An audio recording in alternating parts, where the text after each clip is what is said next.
Nah, saya akan konsen menjawab bagian yang kedua. Ya, kalau ada kesembuhan dalam kebaktian-kebaktian, ya, misalnya KKR kesembuhan begitu. Apakah itu kita bisa katakan pekerjaan setan atau pekerjaan Roh Kudus? Bagaimana ini ya? Kira-kira intinya itu ya pertanyaannya. Ya. Sekarang begini. Saya ini senang dengan penjelasan Pendeta Ezra Soru ya dalam satu video. Ya. Dia mengkelompokkan mujizat-mujizat yang terjadi itu ke dalam 3 kelompok. Pertama, kelompok perjanjian lama, ya, oleh Musa, oleh Elia, oleh Elisa. Ya, itu kelompok mujizat dalam perjanjian lama. Selain kelompok Musa, kelompok Elia, kelompok Elisa, jarang terjadi mujizat. Hampir-hampir tidak ada. Kecuali kalau membaca 1-2 bagian, misalnya Raja Hizkia ya, yang disembuhkan oleh Tuhan. Ya, ditambahkan umurnya oleh Tuhan padahal sudah mau mati. Ya. Tapi yang kayak gitu tuh sangat-sangat jarang, hanya 1-2 saja kalau kita mau meneliti dan sungguh-sungguh. Sedangkan yang paling banyak itu pada zaman Musa, pada zaman Elia, dan pada zaman Elisa. Kelompok pertama. Kelompok kedua, kata Pendeta Ezra Soru, itu pada zaman Tuhan Yesus dan para rasul, gereja mula-mula. Banyak terjadi mujizat. Ya, pada zaman Tuhan Yesus, pada zaman para rasul dan gereja mula-mula. Setelah itu, setelah mereka, tidak ada lagi mujizat dalam sejarah gereja. Ya, jadi polanya ini sama, saudara. Polanya sama. Pada perjanjian lama, setelah zaman Musa, Elia, Elisa, kosong, nggak ada mujizat lagi. Ya, 1-2 itu nggak signifikan untuk dibicarakan ya. Saya bilang Hizkia tadi ya. Ya. Jadi saudara, nggak ada lagi mujizat sampai ketika zaman Tuhan Yesus dan para rasul baru mengelompok lagi mujizat ini. Ini kelompok yang kedua. Yohanes Pembaptis saja yang mempunyai kuasa yang sangat besar ketika berkhotbah. Dia tidak berkhotbah di sinagog. Dia tidak berkhotbah di bait Allah ya. Tapi dia berkhotbah di padang gurun. Banyak orang datang mencari dia di padang gurun, mendengarkan khotbahnya yang penuh Tuhan, yang penuh kuasa Tuhan. Nabi yang sangat berkuasa, tapi tak pernah melakukan satupun mujizat. Ya, tidak ada satupun mujizat. Zaman Tuhan Yesus dan para rasul gereja mula-mula ada. Setelah itu kosong. Ya, kosong, nggak ada mujizat lagi. Lalu muncul kelompok ketiga. Mujizat sering terjadi. Ya. Dan sebelum itu muncul ya. Sebelum yang sekarang ini muncul pada abad ke-2 ya, abad kedua, ketiga gitu ya. Montanisme. Ya, Montanisme itu satu aliran di mana mereka mengklaim mereka membangkitkan kembali pekerjaan Roh Kudus pada zaman para rasul, lalu mereka berbahasa roh, mereka kemudian mengadakan hal-hal yang ajaib-ajaib, bahkan 2 nabiah daripada Montanus, ya itu nabinya Montanisme itu namanya Montanus, namanya Priscilla dan Maximila, 2 orang. Mereka terus-menerus bernubuat. Ya, ada orang yang bisa melayang-layang begitu ya. Tapi sejarah gereja sudah menilai bahwa pengalaman mereka itu sesat dan tidak sama dengan yang terjadi pada gereja mula-mula oleh para rasul, juga oleh Tuhan Yesus. Sangat-sangat berbeda. Maka Montanisme itu sudah ditetapkan sebagai bidat, aliran sesat dalam gereja. Dan apa yang terjadi pada Montanisme ini, itu yang secara persis sama dengan yang digembar-gemborkan oleh Pentakosta karismatik ekstrim saat ini. Begitu gampang kesembuhan, begitu gampang bahasa roh, begitu gampang mujizat-mujizat terjadi. Nah, oleh pendeta Ezra Soru ini dikelompokkan kelompok yang ketiga. Tapi Ezra Soru berkata, hati-hati. Di kelompok yang ketiga ini justru itu yang dikritik keras oleh Tuhan Yesus. Bacalah Injil Matius pasal yang ke-7. Ya, pada akhir zaman nanti akan ada orang yang berkata, Tuhan, Tuhan, bukankah kami bernubuat demi namamu? Bukankah kami melakukan banyak mujizat demi namamu? Bukankah kami mengusir setan demi namamu? Tapi Yesus berkata kepada mereka, enyah kalian, pembuat kejahatan. Aku tidak mengenal kalian. Jadi rupa-rupanya kelompok terakhir, kelompok ketiga ini tidak dikenal oleh Kristus. Dalam pengertian, bukan Yesus tidak mengenal mereka. Yesus sebagai Allah mengenal segala sesuatu dengan tuntas, sempurna. Tapi maksudnya apa? Tidak mengenal. Yesus tidak pernah mengutus mereka. Mereka bukan hamba-hamba Tuhan sejati. Mereka bukan pendeta, bukan penginjil sejati. Tapi mereka itulah yang getol melakukan mujizat. Getol mengusir setan. Getol untuk bernubuat dalam pengertian nubuatan meramal, ya, dan lain sebagainya. Saya menjelaskan dalam camp itu bahwa nubuat dalam pengertian kita sekarang adalah berkhotbah dan mengajar, ya. Khotbah memberitakan firman, khotbah memberitakan Injil, mengajarkan firman, mendidik orang dalam kebenaran sebagaimana dikatakan dalam 2 Timotius 3 ayat yang ke-16. Jadi ini kelompok ketiga yang sering terjadi sekarang.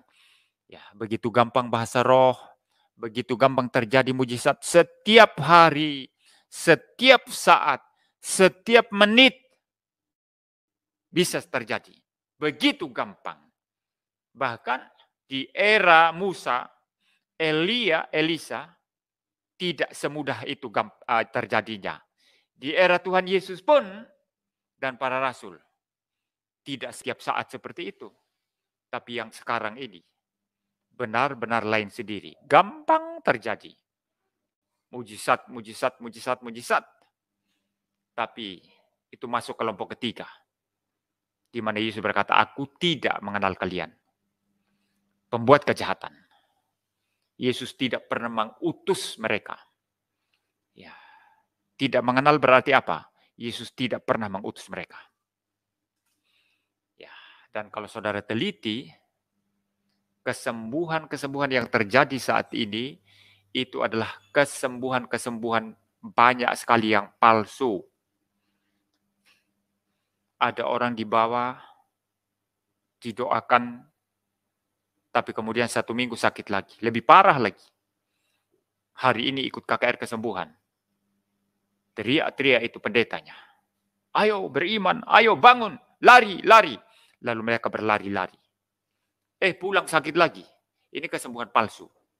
Ini hanyalah semacam sugesti pada jiwa. Dan memang secara psikologis, ketika jiwa seseorang itu mengalami semacam kesenangan, kegembiraan, itu dapat mempengaruhi tubuh, dan tubuh terlihat sekejap seolah-olah sembuh, padahal masih sakit.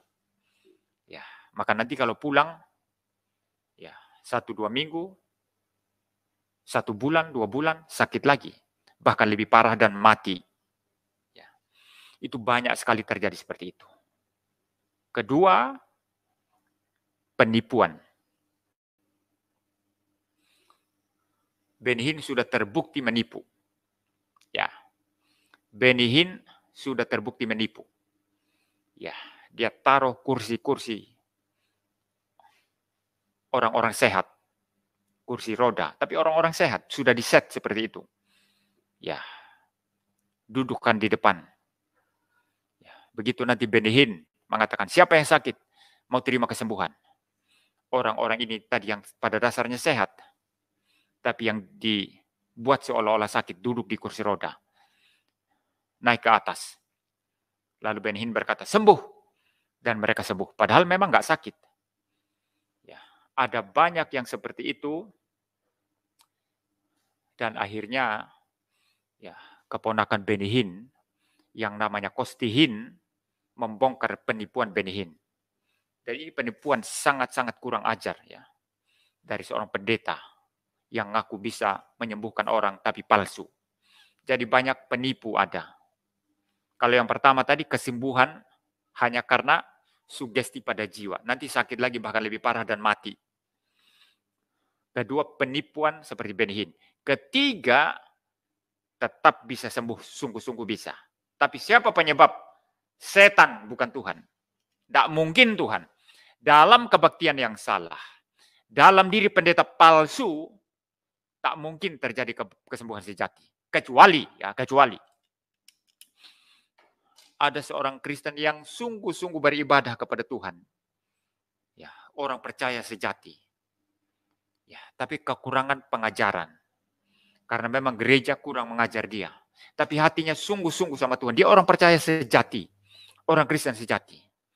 Oleh karena kurang paham, ya, kekurangan pengajaran, dia ikut KKR kesembuhan semacam itu. Ya, pendetanya palsu, kesembuhan-kesembuhan yang terjadi palsu. Entah sugesti pada jiwa, atau tipu-tipu seperti Benny Hinn, atau disembuhkan setan. Ya.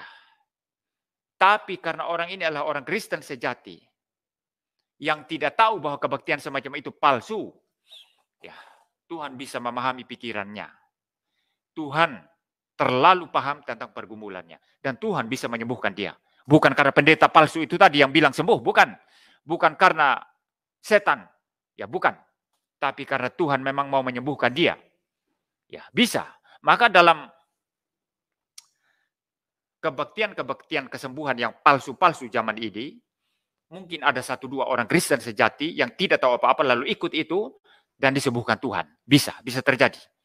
Tetapi kesembuhan yang umum terjadi kalau itu sungguh-sungguh, ya, pendetanya palsu, kebaktiannya palsu, Roh Kudusnya palsu, dan orang yang datang ini pun tidak kenal Tuhan, Kristen palsu.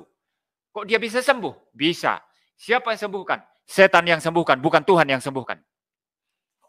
Ya, dukun bisa menyembuhkan, saudara. Ya, kalau kamu disantet orang lalu sakit, dukun bisa menyembuhkan, bisa. Ya, jadi jangan klaim semua kesembuhan itu dari Tuhan. No. Ya, kesembuhan begitu gampang didapat. Ya, kesembuhan begitu mudah didapat itu pasti bukan dari Tuhan. Ya, begitu mudah dibuat. Kapanpun pendeta mau. Sembuh. Wah, ini kacau ya. Tepok sembuh. Kacau. Tidak mungkin itu, saudara. Tidak mungkin ya. Ya, baik. Mudah-mudahan saya menjawab ini dan tuntas. Jadi ikutlah kebaktian-kebaktian yang memberitakan Injil. Ya, kebaktian-kebaktian yang mengajarkan firman Tuhan. Kebaktian-kebaktian yang sungguh-sungguh bertanggung jawab mengajarkan firman Allah. Ya, kalau kamu sakit dalam kebaktian itu, kamu datang dalam keadaan sakit, kalau Tuhan mau sembuhkan, Tuhan sembuhkan. Kalau tidak mau kalau Tuhan tak mau sembuhkan, kamu tidak sembuh. Yang penting kamu dengar firman Tuhan. Imanmu sehat, imanmu bertumbuh, imanmu kuat dan kokoh karena firman Allah yang diberitakan. Bukan kebaktian kacau-kacau, lompat-lompat, jingkra-jingkra, sikira bara-bara, sikira bara-bara, sandalawas, semua yang kacau ditunjukkan di sana. Tapi itu bukan pekerjaan Tuhan, bukan pekerjaan Roh Kudus yang sejati. Ya, tadi penanya sebelumnya mengatakan, Bapak punya Roh Kudus. Kalau saya tidak punya Roh Kudus, bagaimana bisa berani berdiri di hadapan saudara-saudara memberitakan firman? Ya, bagaimana saya bisa berdiri menantang pengajar-pengajar palsu? Itu kuasa Roh Kudus. Dan kuasa Roh Kudus yang asli, ya, tak mungkin tunduk kepada Roh Kudus palsu. Pendeta sejati tak mungkin dan tak boleh tunduk kepada pendeta-pendeta palsu. Mudah-mudahan jawaban saya tuntas ya.